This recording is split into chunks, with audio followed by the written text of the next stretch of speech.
Let's see, can we all hear me? Is that good? I have to get in there and make love to the mic. Alright, none of that was true, by the way. Not one thing he said. My name's not even written Ethan Coogan. I've been lying to all of you. That part's true. Alright, I decided I'm going to read a short story for you tonight. It's a little on the spooky side, because for me, Halloween season begins when 4th of July season ends and goes until Thanksgiving season begins. So hopefully we'll get y'all in the mood for that. Alright, this is a piece called Lignify. You can look up what that means on your own time. Dr. Leonard Kress stared down at the small plant sprouting from his left arm. The 2-inch green stalk stood out against the dark skin of his limb, growing from the center of his arm, halfway between his elbow and wrist. 2 dark green leaves spreading from the top of the stem. Breathing in deeply through his nose, lips pressed together, Dr. Kress pinched the base of the string-thin shaft between the thumb and index finger of his right hand. He pulled slowly, coaxing the bloody, hair-like roots from his body carefully, so that none broke off inside of him. The pain was acute, like ripping out too many nose hairs all at once, but not overwhelming. His eyes teared up and he stopped pulling, blinking hard but not loosening his grip. When his eyes cleared, he began again. After a few more painful seconds, the last ruby-dyed follicles of the root structure came away in his grasp. Dr. Kress leaned against the pale brown kitchen counter in front of him, breathing hard through his nose before he remembered to open his mouth and catch his breath. Opening the back door to his kitchen, Dr. Kress took one step to the right and unlatched the wooden compost box just outside of his door. He threw the plant, still beaded with droplets of his liquid life, into the waste inside, which had almost entirely turned over to mulch. Dr. Kress turned and returned to his home. He walked through the kitchen, past the pale brown countertops and cherry brown wood cabinets. He walked through his living room, past the burnt orange and sage color scheme he and his boyfriend had picked out before they had broken up. He walked past the small table where the check sat, $1.2 million, made out to Dr. Genevieve Pembroke and signed by him. He walked through the small hallway with its whiteboards that he constantly drew on in red and blue and green, all the colors signifying different aspects of the formula or equation he was puzzling over, and into his pitch-black bedroom. In his room, Dr. Kress slept. He dreamed of his lab, shiny and new thanks to the considerable grant he had fought for. Then he awoke. His phone broke the silence, buzzing furiously enough to wake him despite having the ringer switched off. He looked at the contact info on the screen provided and answered. Dr. Pembroke. It's midnight, Dr. Kress. 10 days down, 21 to go. I'm well aware, Doctor. Why don't you just send me that $1.2 million left over from your grant and this bet can be over. You can go in and be treated by your staff. I'm sure your formula is beginning to fail by now. I know you don't have the equipment to treat it at home. Dr. Pembroke's smile was clear in her words. My formula is perfectly functional, he responded. Dr. Pembroke's and mine is at least logical. The human body will be able to adapt to the introduction of plant cells into its genetic makeup. I will be able to survive off of sunlight and water by the end of the month, which is more than I can say for your nonsensical plan to become a rock. Calcifying certain cells will prevent apoptosis and ensure perpetual survival. Dr. Kress hung up the phone with a precise tap to the red circle on the screen. Standing and stretching in the darkness, Dr. Kress left his room and glanced at the board in his hallway. The formula, his formula, stared back at him, knowing, complex and perfect. Perfect, it was perfect. Every test mouse had survived this batch of the formula with only minor losses, a few toes at most. Earlier batches caused the unpredictable sprouting of foreign vegetative bodies, but this formula was perfect. Dr. Kress had perfected it himself. The side effects he was experiencing would alleviate, and the grant money that his counterpart had anteed for their bet would be his. He was sure of it. Wandering back through the bright colors of his living room, Dr. Kress glanced at a blacked-out window. They were one of the terms of the bet. Both formulas self-injected, and the 2 scientists completely shut off from the world for an entire month. Regular calls at midnight to ensure that each day was accounted for, and the first one to go into their lab and seek aid was out all of their remaining grant money. Dr. Kress made his way to the kitchen and opened his refrigerator. He had come to an agreement with a nearby supermarket. Their delivery boys picked up a list and money from his box in his foyer and returned with whatever he needed. Pulling out meats and cheeses, Dr. Kresk moved to a loaf of crusting marble rye on the counter. Freeing 2 pieces of the bread from their crinkly plastic coffin, he began buttering the outsides of each piece. Flipping them over, he placed them butter side down on his plate. Hummus on both pieces of bread, then a slice of Havarti on each as well, sweet maple glazed ham, hickory smoked turkey, and dark peppered pastrami, and his sandwich was complete. Put the 2 pieces of bread together, stuck the sandwich in a panini press, listening to the butter boil and the meat sizzle. The sweet, smoky smell filled his left nostril. The right had been clogged since injecting himself with the formula. Removing the sandwich from the press, he sliced it diagonally and placed it on a plate. Cooking, even in the remedial form of making a sandwich, calmed him. A second trip to the fridge to return the ingredients, and he came back with a small tub of potato salad and a handful of grapes. Placing the grapes on the plate, he struggled to open the potato salad with his left hand. The first digit of his middle, ring, and pinky finger were missing. He switched hands and emptied the tub onto his plate. Dr. Kresk gathered up his meal and made his way out of the kitchen, back to his living room. Setting the plate down on the table, he sat on the dark green couch and began to write in the notebook he was using to record his experience. Day 10. The host removed the foreign vegetative body from his forearm. This brings the count up to 6 foreign bodies removed. 3 digits lingified and excised. 2 toes lingified and excised. 1 small plant sprout excised. Dr. Kresk stared at the words. He had predicted minor losses, but the plant was cause for alarm. His formula was meant to alter life, not create it. He continued writing. While there is no reason to abandon this test yet, the host will continue to observe the progress of the formula. Growing new plants is a problem that was thought to be solved in Phase 1 animal trials. He stared for a moment longer, then added a final note. I know this formula will work.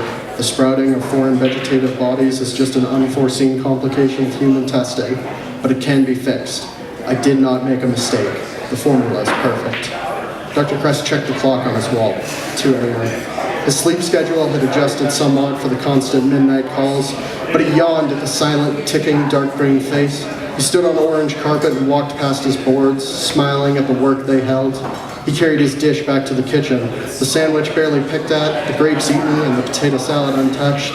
Then he returned to the darkness of his bedroom. In his room, Dr. Kresk slept. He dreamed of Dr. Pembroke, defeated, surrendering the bet and bringing him his money. Then he awoke. 8 a.m., the clock on his phone told him in defiant white numbers. He felt his right ear, then immediately left the darkness and moved up his hallway, entering his bathroom. He stared into the mirror, his same dark brown features, his same bald head and green eyes, only the ear had changed. The top quarter of the ear was covered in a fine green moss. Leaving the bathroom, Dr. Kresk began inhaling deep breaths. Panic would not serve him. He needed to stay collected, calm. He looked around his living room as he made his way through it. Nothing in it would help him. Making his way into the kitchen, he moved towards the knife block. The only way they had ever found to stop the formula's side effects from spreading was to remove the affected area. He selected a serrated blade from the block and returned to his bathroom. He pinched the top of his ear, pulling it up and away from his head. Feeling nothing, he pinched the soft moss more forcefully. Still feeling nothing, he gripped the top of his ear as firmly as he could and set the knife against it. He stared at himself in the mirror and drew the knife against the moss. The blade's hungry teeth bit into the spongy plant. He felt no pain. Relieved, Dr. Kresk drew the full length of the blade across his ear, bringing it back and forth 3 more times before the vaguely ear-shaped lump of moss came free in his hands. The lump oozed a liquid in his hands, no longer blood, but not a full sap or resin. A mixture of plant and person seeped out of it. There was a dull throb in his ear. It was not pain, but a noticing of absence. His heart pumped blood to some of him that no longer existed. Reaching into the medicine cabinet, Dr. Kresk found antiseptic and cotton balls, dabbing the ear through short intakes of breath. The antiseptic hurt more than the removal had.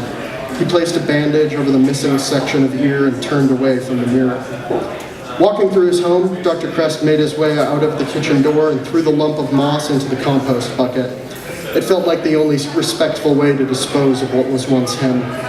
Returning to the kitchen, Dr. Kresk sat at his dark brown table and stared at his left hand, the ear and the digits.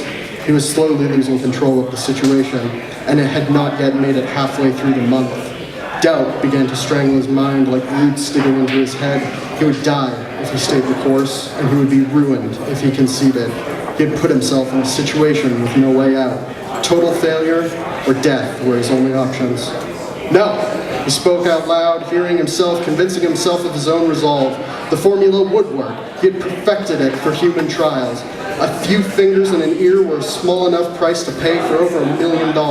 He would not die. He needed to endure only a short while longer, and he would succeed. Standing, he moved to his refrigerator. He looked in and removed a large slab of meat that had been marinating in juices for the last 3 days. A brisket, dark brown and daunting in size. It would take him days to eat the entire massive cut of cow, possibly a week. He clicked the oven on, empowered by his determination, and sat, waiting for it to rise to its commanded temperature. The meal he was making was a small defiance of the inevitability of his predicament. It was a fight he would win. The oven beeped its readiness, and Dr. Kress rose, fishing a pan out from the brown cabinets beside the oven. He placed the meat on the tray, and the tray into the oven, tapping the long hours he would need to cook into the oven's display. Satisfied and calmed by the process, he left the kitchen and returned to his living room. He walked past his couch, looking longingly at the blacked-out windows, and began to fiddle with orange drapes. Shaking his head, he turned to the table his notebook sat on, felt his ear, and made his way over to the couch.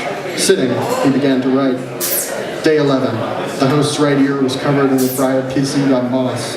Immediate removal enacted. The excised area consisted of about a quarter of the ear. He paused, thinking. Little to no pain. The process continues to be relatively painless. The lack of pain is the most disturbing part. Think if it was excruciating, I may have quit by now. But it's easy to endure like this. Dr. Kress paused and tapped his pen against the page, onyx dots occasionally left behind by the impact. He sat, staring at the page, then turned to look at the wall behind him. Pictures of him and his parents, him and his brother and sister, him and his boyfriend, him doing something great, receiving an award, recognized by a community, accommodated by a scientific body, and then his degrees. The bachelor's reminding him of his time at Yale, the 2 masters telling him he had gone to Harvard, the PhD insisting that he had returned to Yale, all evidence of a man that did not fail, a man who endured despite any obstacle. The oven beeped, and Dr. Kress rose from the comfortable green of his couch. He returned to the kitchen, basted the meat with squirts from a bulb-handled implement, and inhaled deeply. The scent of cooking meat, marinating sauces, and perfect spice balancing should have set his stomach growling, but he felt nothing. The scent invaded his left nostril, but caught in his right. Leaning back up from the open range, he felt his right nostril, noticing the clog had evolved into a full obstruction. Reaching into his nose, he felt one hair that was longer and sharper than the rest. Not a hair, too rigid. He pinched it between his thumb and nostril and began to work it out, and when the tip of the object cleared his navel cavity, he pinched it with his index finger and worked it free. A single pine needle, glistening emerald from the mucus that covered it, Dr. Kress took the one step out of the door to the compost bucket and dropped the pine needle in. He glanced down at the dirt with its plant and moss and felt a longing, not missing of his body parts or a drive to act, but a silent, insipid hunger that made him reach out and touch the mulch. He shook his head, closed the lid to the box, and stepped back inside. Washing his hands, Dr. Kress began to peel and chop potatoes, adding the brown root vegetables and water to a pot that lived on his stovetop. Turning the dial, the crystalline pilot light clicked, sparking 4 times before the gas caught the lackadaisical flame. Water boiled, meat cooked, and potatoes softened. They all gently massaged the air in a congruous harmony of enticing scents. Dr. Kress wandered into his living room and returned to his couch as the scents followed him. He stared down at the notebook and added to it. Day 11 continued. The host removed a pine needle from the right nasal cavity. Minimal pain again. Right nostril remains obstructed. Dr. Kress put the pen down, then retrieved it and looked behind him at the wall of mementos. My faith in myself and my team has never wavered. I do not worry that the formula will not succeed and I will lose this bet. He touched his ear. I worry only that this will be a victory won at too great a cost. I will endure regardless. Bubbling water and beeping timers let him know his food was finished. He rose and returned to the kitchen. Walking to the fridge, Dr. Kress retrieved the butter and cream, strained the potatoes, and grabbed a wire masher out of a door before setting to work on them. Moving the pot to a trivet, he opened the oven, donned mitts, and removed the steaming, sizzling tray, placing it on the stovetop and clicking the oven off. He scooped the now creamy, smooth potatoes onto a small white plate, cut 2 medium slices from the brisket, and placed them on top with a generous dribble of the gravy the meat's juices and marinade had worked together to create. Sitting at the table, Dr. Kress stared at the meal. The smell was tantalizing, but he simply did not hunger for it. He looked at the meat forlorn. His phone buzzing in his pocket startled him from thought, and he removed it to examine the device. Dr. Pembroke, glancing at the clock, he saw the time to be 12:04. He thought back and could not remember where any of the time had went. The day had escaped, but he was not upset by it. 11 down, 20 to go. Dr. Pembroke, he answered. It's midnight again, Dr. Kress. 11 days down, 20 to go. I'm well aware, Doctor. Ready to forfeit the bet? I have some great plans how to use that money. $1 million for research, $200,000 to redo my office. I'm thinking modern with just a splash of Art Deco. Dr. Kress ended the call. He cleared his dishes to the sink, scraping the meal into the trash on the way, and walked out of his kitchen, through his living room, down the hallway, and into the darkness of his bedroom, where the world would not disturb him. In his room, Dr. Kress slept. He dreamed of a forest full of life and death and endless struggle. Then he awoke. Upon waking, Dr. Kress noticed his mouth was full, over full, uncomfortably so, like a mass of chewing gum was forcing his jaws slightly open. Moving from the room, he went up his hallway to the bathroom, dread conquering him step by step. Clicking on the bathroom light, Dr. Kress opened his mouth and stared into the mirror, hoping to see the objects that disturbed and invaded him. Mushrooms. Over a dozen smaller breeds and 6 or 7 medium-sized ones grew from his tongue, his cheeks, the roof of his mouth, making fully closing his jaws impossible.